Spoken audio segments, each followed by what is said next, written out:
Hello বন্ধুরা, আমি হিমালয় সেন আজকে আপনাদের জন্য বিগত সালের প্রশ্ন সমাধান করে দেব। বিগত সালের পিজিসিএল এর প্রশ্নটা আজকে সমাধান করে দেব। যে পিজিসিএল এর পরীক্ষা দুদিন আগে বুয়েটে হলো, সেই কোশ্চেনটার একটা অঙ্ক সলিউশন করে দেব। এই অঙ্কটা আপনাদের অনেকেরই সমস্যা হয়েছে এবং অঙ্কটা একটু আনকমন, তাই অনেকে বলেছিলেন যে এটার সলিউশন করে দিতে। তো আজকে আমি এই অঙ্কটা সলিউশন করে দেব। ইঞ্জিনিয়ারিং ক্লাসরুম ইউটিউব চ্যানেল থেকে আপনাদের স্বাগতম। আমি ইঞ্জিনিয়ারিং ক্লাসরুম ইউটিউব চ্যানেলে নিয়মিত ভিডিও আপলোড করে থাকি আপনাদের চাকরির প্রস্তুতির জন্য। তো চলুন আজকের এই অঙ্কটার সমাধান করি। এই অঙ্কে বলা হয়েছে আয়তাকার ট্যাঙ্কের বাইরের আয়তন 1080 বর্গফুট, দৈর্ঘ্য 12 ফিট, প্রস্থ 10 ফিট, উচ্চতা 9 ফিট এবং দেওয়ালের পুরুত্ব 9 ইঞ্চি। অনুপাত 1:1.5:2.5। তাহলে কত ব্যাগ সিমেন্ট লাগবে? এবং কোশ্চেনে আরেকটু এডিট করা ছিল যে চারপাশে 6টি দেওয়াল আছে, মানে এই আয়তাকার ট্যাঙ্কের চারপাশে আমরা জানি সাধারণত 4টি দেওয়াল থাকার কথা, কিন্তু এখানে অঙ্কে এই লাইনটা দিয়ে একটু কঠিন করে দিয়েছে যে চারপাশে 6টি দেওয়াল আছে। তো যেহেতু চারপাশে 6টি দেওয়ালের কথা বলেছে, তার মানে আমাদের এই অঙ্কটা একটু আলাদাভাবে করতে হবে। যদি এই লাইনটা না থাকতো যে চারপাশে 6টি দেওয়াল আছে, তাহলে কিন্তু অঙ্কটা খুব সিম্পল হতো। এই লাইনটার কারণে একটু জটিল হয়ে গেছে। তো চলুন আমরা এখন দেখব এটা কিভাবে সমাধান করতে হবে। তো এই যে একটা আয়তাকার ট্যাঙ্ক, এখানে বাইরের আয়তন আছে 1860 বর্গফুট, না আচ্ছা 1080 বর্গফুট। এখানে বাইরের আয়তন কত? 1080 বর্গফুট দেওয়া আছে, সেটা সমস্যা নেই। আর এখানে দৈর্ঘ্য দেওয়া আছে, প্রস্থ দেওয়া আছে এবং উচ্চতাও দেওয়া আছে।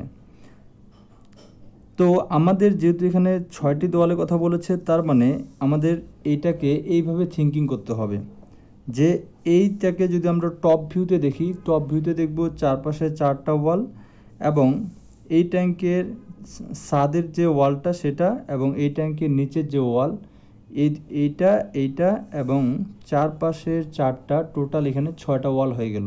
তো এই অঙ্কটা আমাদের এইভাবে চিন্তা করতে হবে। যদি আমাদের অঙ্কে এখানে না বলা থাকতো যে চারপাশে 6টি ওয়াল আছে, তাহলে জাস্ট এই পাশে এই 4টা ওয়াল ক্যালকুলেশন করলেই কিন্তু হইতো।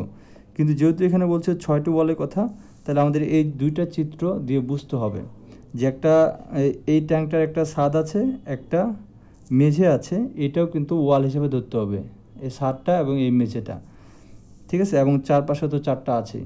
তো দেখুন আমরা এখন ক্যালকুলেশন করব। প্রথমে আমি ছাদ দুইটার ক্যালকুলেশন করব। যেহেতু এখানে দেওয়া আছে 12 ফিট আর 10 ফিট, তার মানে এটা বাইরের মাপ, ঠিক আছে? এখন যদি আমরা এটা সলিউশন করি, যে প্রথমে আসবে ছাদ দুইটার জন্য বা স্ল্যাব দুইটার জন্য, ঠিক আছে? স্ল্যাব দুইটার আয়তন, স্ল্যাব দুইটির আয়তন।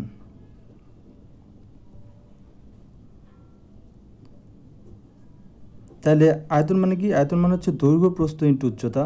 তো দেখুন এখানে 12 ফিট 10 ফিট, তার মানে স্ল্যাবের দৈর্ঘ্য 12 ফিট, প্রস্থ 10 ফিট এবং উচ্চতাটা আমাদের এখানে দিতে হবে। আর স্ল্যাবের পুরুত্বটাই হচ্ছে আসলে উচ্চতা। যেহেতু এখানে বলছে দেওয়ালের পুরুত্ব 9 ইঞ্চি, তার মানে স্ল্যাব অথবা ছাদের আমাদের পুরুত্ব বা উচ্চতা হচ্ছে 9 ইঞ্চি। তাহলে স্ল্যাব দুইটার আয়তন বের করতে হলে আমাদের দৈর্ঘ্য গুণ করতে হবে 12 ইন্টু প্রস্থ 10 ইন্টু স্ল্যাবের যে থিকনেস সেটা 9 ইঞ্চি, এটাকে ফিটে কনভার্ট করার জন্য 9/12। এটা ক্যালকুলেশন করলে আপনাদের চলে আসবে 180 CFT।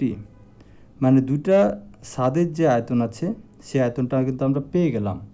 তার মানে 6টা ওয়ালের ভিতর 2টা ওয়ালে ক্যালকুলেশন হয়ে গেল। তার মানে এইটা ওয়াল এবং নিচের যে এটা, সেটা ক্যালকুলেশন আমাদের হয়ে গেল।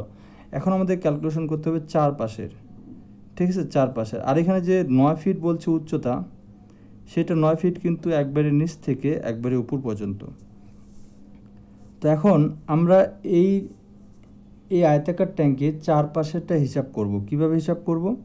আমরা 4টা ওয়ালকে একটা ওয়ালে আগে কনভার্ট করব। যে 4টা ওয়ালকে যদি আমরা একটা ওয়ালে কনভার্ট করি, তাহলে এর দৈর্ঘ্য কতটুকু আসবে। তাহলে আমরা যদি লিখি দৈর্ঘ্য ইকুয়াল টু, আমরা এই ওয়ালটাকে এখানে সংযুক্ত করে দিলাম, এই ওয়ালটাকে এই পাশে সংযুক্ত করে দিলাম, এবং তারপরে নিচেরটাকে এই পাশে সংযুক্ত করে দিলাম, এইটাকে এই পাশে সংযুক্ত করে দিলাম। তার মানে বড় ওয়াল পাইলাম দুইটা, যেটার 12 ফিট, এটাও 12 ফিট। তাহলে দৈর্ঘ্য পাবো আমরা 12 যোগ 12, তার মানে এই দুটো ওয়ালের দৈর্ঘ্য পেয়ে গেলাম। এখন আমরা এই যে শর্ট ওয়াল যেটা আছে, এটার যখন আমরা দৈর্ঘ্য বের করব তখন কি করব, এই 10 ফিট থেকে, যেহেতু আমাদের প্রতিটা ওয়ালের পুরুত্ব বলছে 9 ইঞ্চি, প্রতিটা ওয়ালের পুরুত্ব এটাও 9 ইঞ্চি, তাহলে আমরা এই 10 ফিট থেকে এই পাশের 9 ইঞ্চি এবং এই পাশের 9 ইঞ্চি বাদ দিব, তাহলে কত থাকবে? তাহলে আমরা এইটুকু যদি দৈর্ঘ্য বের করি তাহলে আমাদের এখানে করতে হবে 10 মাইনাস 9, আর 9 হচ্ছে যোগ করলে 18 আসে, তাহলে 18কে আমাদের আরও 12 দিয়ে ভাগ করা লাগবে ফিটে কনভার্ট করার জন্য, কারণ এটা তো ইঞ্চিতে দেওয়া আছে। তো এটা ক্যালকুলেশন করলে 8.5 আসবে। তার মানে এখান থেকে এই পর্যন্ত এই শর্ট ওয়ালটা হয়ে গেল আমাদের 8.5। একটা জিনিস মাথায় রাখবেন, শর্ট ওয়াল কিন্তু আপনি বাইরে থেকে বাইরে পর্যন্ত নিতে পারবেন না, কারণ আপনি যখন এই ওয়ালটা পরিমাপ করেছিলেন তখন কিন্তু আপনি এইটুকু পরিমাপ করে ফেলেছেন, যখন এইটুকু পরিমাপ করে ফেলেছেন, তো আপনি শর্ট ওয়াল যদি আবার বাইরে থেকে বাইরে মাপটা নেন তাহলে কিন্তু এইটুকু ডাবল হয়ে যাবে, তাই না? তাই এই পাশের এবং এই পাশের এইটুকু বাদ দিতে হবে, বাদ দিয়ে আসলো 8.5 ফিট। তাহলে এইটা 8.5 ফিট, এটা 8.5 ফিট, তাহলে এখানে যোগ করব 8.5 যোগ 8.5, তাহলে এটা আমরা যদি যোগ করি টোটালটা তাহলে আসবে 41 ফিট। তার মানে টোটাল 4টা ওয়ালকে আমি যদি একটা ওয়ালকে কনভার্ট করি তাহলে তার টোটাল দৈর্ঘ্য আসবে 41 ফিট। এখন আমরা এই 4টা ওয়ালের আয়তনটা বের করব। এই আয়তনটা বের করতে পারলে তার সাথে এই স্ল্যাব দুইটার যে আয়তন আসে এটা যোগ করব। তো আমরা এখানে লিখতে পারি যে পার্শ্ব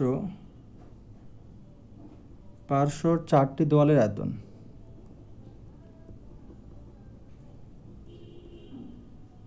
পার্শ্ব 4টি দেওয়ালের আয়তন। আয়তন মানেই তো হচ্ছে দৈর্ঘ্য প্রস্থ ইন্টু উচ্চতা, তাহলে দৈর্ঘ্য কতটুকু আসলো? 41 ফিট, 41 ইন্টু প্রস্থ কতটুকু? যেহেতু এটা হচ্ছে 9 ইঞ্চি করে এটা পুরুত্ব, তাহলে এটাই হবে প্রস্থ 9 ইঞ্চি। 9 ইঞ্চিকে ফিটে কনভার্ট করলে 9/12 ইন্টু উচ্চতাটা দেখুন, উচ্চতা নেওয়ার সময় আমাদের একটু সতর্কতা অবলম্বন করতে হবে। কেন? কারণ এই যে উচ্চতার মাপ দেওয়া আছে, এই উচ্চতার ভিতরে কিন্তু নিচের স্ল্যাব এবং উপরের স্ল্যাব এই দুইটাই পড়ে গেছে, এবং এই স্ল্যাবের পুরুত্ব হচ্ছে 9 ইঞ্চি, এটারও পুরুত্ব হচ্ছে 9 ইঞ্চি। কিন্তু আমি যে ওয়ালটা নিব সেটা কিন্তু এখান থেকে 9 ইঞ্চি বাদ যাবে, এই 9 ফিট থেকে, আবার এই পাশ থেকে 9 ইঞ্চি বাদ যাবে। তার মানে অ্যাকচুয়াল দেওয়ালের উচ্চতা হবে, হাইট হবে h = 9 ফিট মাইনাস এখানকার 9 ইঞ্চি, এখানকার 9 ইঞ্চি, টোটাল 18 ইঞ্চি। সেই 18 ইঞ্চিকে ফিটে কনভার্ট করলে 18/12, তাহলে এখানে আসবে আমার 7.5 ফিট। তার মানে এই দেওয়ালের যে প্রকৃত উচ্চতা সেটা 7.5 ফিট, আর এই যে 9 ফিট এটা হচ্ছে ছাদের বাইরে থেকে নিচের যে স্ল্যাব আছে সেটার বাইরে পর্যন্ত, তাই আমাদের এখানে ইউজ করতে হবে 7.5 ফিট। এটা ক্যালকুলেশন করলে আপনাদের আসবে 410.625 ফিট। আচ্ছা, ফিট কিউব, যেহেতু এটা আয়তন বের করেছি তাহলে ঘন ফিট আসবে, অথবা ফিট কিউব লিখতে পারেন। তাই দেখুন টোটাল আয়তন কতটুকু, টোটাল আমাকে কতটুকু ঢালাই করতে হবে। ঠিক আছে, টোটাল হচ্ছে এখানে চারপাশে 4টা দেওয়াল এবং 2টা ছাদের জন্য যে দুটো আছে সেই দুটো এখানে বের করেছি, তাহলে টোটাল আমরা যোগ করব যে তাহলে মোট ঢালাইয়ের আয়তন, যেহেতু আমরা ঢালাই করব সবগুলো, তাই না? আচ্ছা, মোট ঢালাইয়ের আয়তন,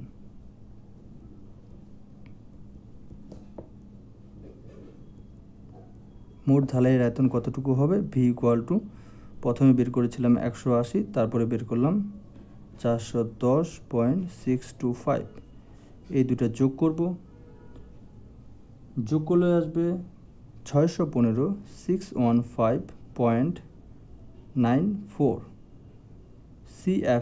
CFT অথবা ফিট কিউব, আপনি যে কোনো একটা লিখতে পারেন, দুইটাই মূলত একই অর্থ বোঝায়। তো মোট ঢালাইয়ের আয়তন আসলো। এখন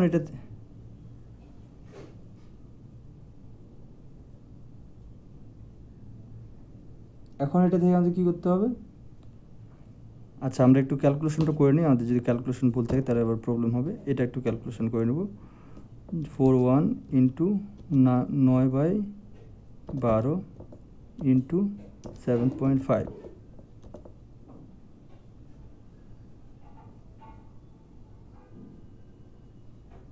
আচ্ছা, আমাদের একটু ভুল হয়ে গেছে, এইটা এখানে আসবে মূলত ক্যালকুলেশনে ভুল হয়ে গেছে। এটা এখানে আসবে 230.625 ফিট কিউব। এবং তাহলে এই যে আসছে আমার এখানে 180, এটার সাথে আমরা 230 যোগ করব, 230.625। তাহলে এখন যেটা আসবে সেটা আমরা দেখি। তাহলে এটা যে যোগ করি, যোগ এটার সাথে 180, তাহলে এখানে মূলত আসবে 410.625 CFT। তো আমাদের একটু ভুল হয়ে গেছিলো এখানে ক্যালকুলেশনে, তো আমি এখানে ক্যালকুলেশনটা করে ঠিক করে দিলাম যে এটা ক্যালকুলেশন করলে আসবে 230.625 CFT। মোট ঢালাইয়ের অনুপাত কি, আগে যে স্ল্যাবের যে আমরা আয়তনটা পেরেছি 180, এটার সাথে আমরা এটা যোগ করব এখানকারটা, তাহলে এটা যোগ এটা টোটাল মিলে আসলো 410.625। তো এখন এখান থেকে আমাদের শুকনো আয়তন আনতে হবে। শুকনো আয়তন কেন শুকনো আয়তন আনবো? যার কারণ বাজারে যখন আমরা উপাদানগুলো কিনবো ঢালাই করার জন্য, সিমেন্ট, বালি অথবা খোয়া, সেগুলো কিন্তু আমরা শুকনো অবস্থায় পাবো। তাই আমাদের এটা যেটা বের হলো এটা ভেজা আয়তন। এটা থেকে শুকনো আয়তন বের করতে হলে 410.625 এর সাথে গুণ করতে হবে 1.5। এটা গুণ করলে এখানে শুকনো আয়তন চলে আসবে। তাহলে এখন যেটা আসবে, এখন আসবে 615.94 CFT। তারপর টোটাল আমাদের যে আয়তন আসলো শুকনো আয়তন, সেটা হচ্ছে 615.94 CFT। এবং এখানে যে আমরা অনুপাতটা আমাদের অঙ্কে দেওয়া ছিল সেটা হচ্ছে 1:1.1:1। আচ্ছা, অনুপাতটা হচ্ছে 1:1.5:3। এই অনুপাতে আমাদের ঢালাই করতে বলছে। তাহলে আমরা এখানে বের করবো এখন অনুপাতের যোগফল, যে অনুপাতের যোগফল কতটুকু। অনুপাতের যোগফল হবে 1 যোগ 1.5 যোগ 3, যোগ করলে এখানে আসবে 5.5। তো আমাদের এখানে মূলত একটা জিনিস বের করতে বলছে যে কত ব্যাগ সিমেন্ট লাগবে, আমাদের কত ব্যাগ সিমেন্ট লাগবে এটা বের করতে বলছে। তো আমরা এখানে লিখব যে সিমেন্ট বের করব। সিমেন্ট তাহলে কী হবে, যখন আমরা সিমেন্ট বের করব তখন যে শুকনো আয়তনটা থাকবে সেটাকে উপরে দিতে হবে 615.94 ডিভাইডেড বাই 5.5 ইন্টু সিমেন্টের যে অনুপাত, প্রথমে যেটা আছে এটা কার অনুপাত, সিমেন্টের জন্য 1, তাহলে এখানে 1 গুণ করব। এবং যদি আমরা ডাইরেক্ট ব্যাগে কনভার্ট করতে চাই তাহলে এর সাথে 0.8 গুণ করব। তাহলে এটা গুণ করলে মূলত আমাদের ব্যাগ চলে আসবে যে কত ব্যাগ সিমেন্ট লাগবে। এটা ক্যালকুলেশন করলে 89.59 ব্যাগ আসবে। 89.59, যেহেতু আমরা বাজারে খোলা ব্যাগ পাবো না, তাহলে আমরা এটাকে লিখতে পারি 90 ব্যাগ।